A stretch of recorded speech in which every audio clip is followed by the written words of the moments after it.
Shh. This is Esta, and welcome to my mind massage. I'm gonna take you on a sound journey using some of my favorite things.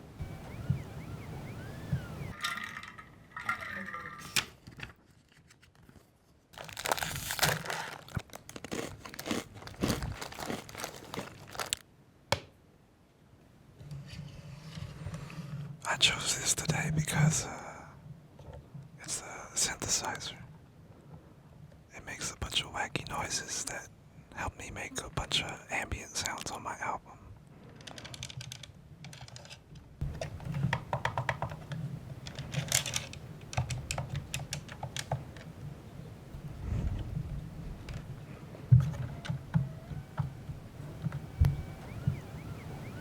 I started making music in high school. I was around 13 years old, and I really wanted to be a DJ, but it was way too expensive. So I just downloaded Fruity Loops illegally and made beats. I moved all over California, so my influence of music is kind of all over the place, but I really love that because it exposed me to so much. But LA hip-hop definitely inspired me a lot. 3 of my biggest musical influences may have to be J.Dilla, of course, Ninth Wonder for sure early on, and I would have to say Kanye on his production. This is my enormous hydro flask. I bring this everywhere with me. Yeah, fill it up with ice. Lasts me a long time. Bring it to the gym. Go get you one. Stay hydrated. If I could bring one album with me on a deserted island, it might have to be Justified by Justin Timberlake. It's just everything to me. Production, songwriting, song arrangement, and just it's all. If I could switch lives with anybody for one day, any NBA basketball player, because that's a dream I've always had, and I'm way too short to do that, so I'll probably choose that. If I could time travel to any era, I would probably choose just to be a little older in the 90s. To really experience it, because all my favorite music, sports, basketball, cars, it's all from that time. So I would really love to experience it and experience like when all my favorite songs first came out. I think that would be really cool.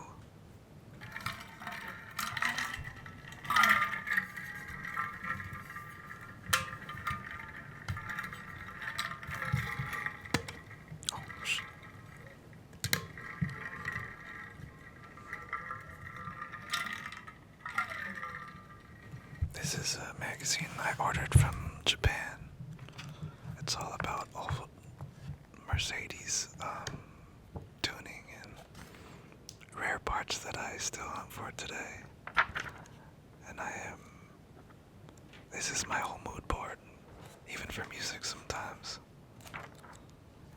Just a bunch of cool Japanese tuning cars. Rare parts and everything.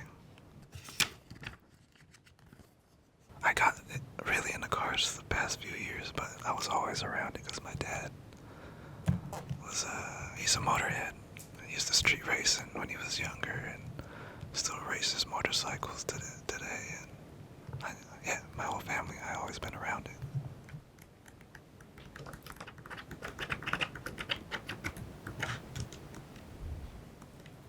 If I could automatically learn one skill, it'd probably be to speak any language. Or all. I feel like that's a superpower. Dang, if I could have dinner with any historical figure. Oh, Kobe. Kobe's my favorite human. And my biggest inspiration, my hero since I was a kid.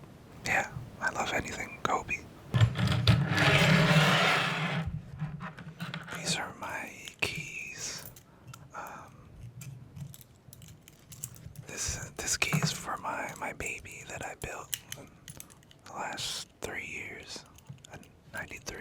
ISO 500, and I love it so much. And this is my new toy I got, a 99 E55, and I also love that, but not as much as my first baby. And I got this Mercedes E-Class keychain, but I like the E because Esta, of course. My debut album named Francis. The inspiration was just to have fun with my friends. Everyone I collaborated with I've known for some time, and I just really wanted to amplify what they bring and bring my sound and their taste to a new place, and had fun while doing it. I really just wanted to showcase my friends and highlight their gifts, and I'm so thankful they were down to do that. If I had to choose a favorite on the album, it changes every week, but I think it might have to be Too Fast because it was made with some of my closer friends, and we worked on it in multiple places, like Palm Springs or at my place or at the studio. It was just all organic and just hanging out. One artist that I would love to work with is SZA. I love her beat selection and all of her music. It's just, I feel like our sounds align, and I feel like it could be really fun. One concert that I've attended that really blew my mind was actually watching Kendrick Lamar, but he was opening for Bactiv. He was the first opener on the lineup. I believe it was Kendrick Lamar, Bactiv. Oh, it was for Dom Kennedy.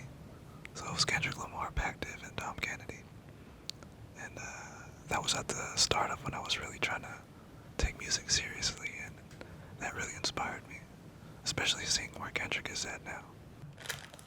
I actually really love these chips.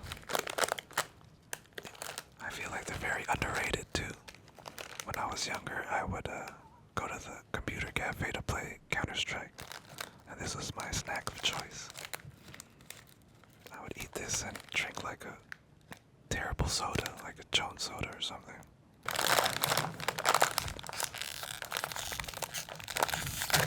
I'm gonna eat one because I do love them a lot.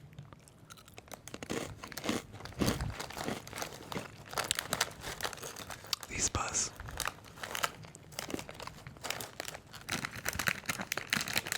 I'm actually a chip addict, so eating one is very difficult without trying to finish the whole bag.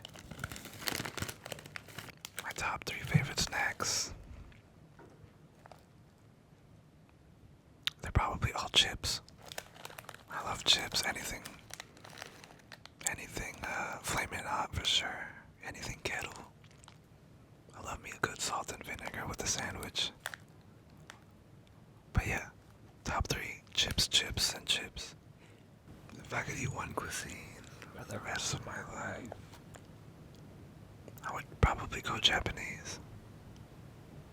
I feel like it's not as crazy as Filipino food, and so I might get hate for that, but Filipinos understand. High blood pressure's not it. One thing on my bucket list that I haven't gotten to do. LA's hip-hop scene had a lot of talented artists that didn't get the proper shine, and I would love to make a project highlighting all of them, like Tehran and Aomari, Overdose, Pactiv, Casey Veggies. Yeah, so many really dope LA artists that were big, but I feel like could be bigger.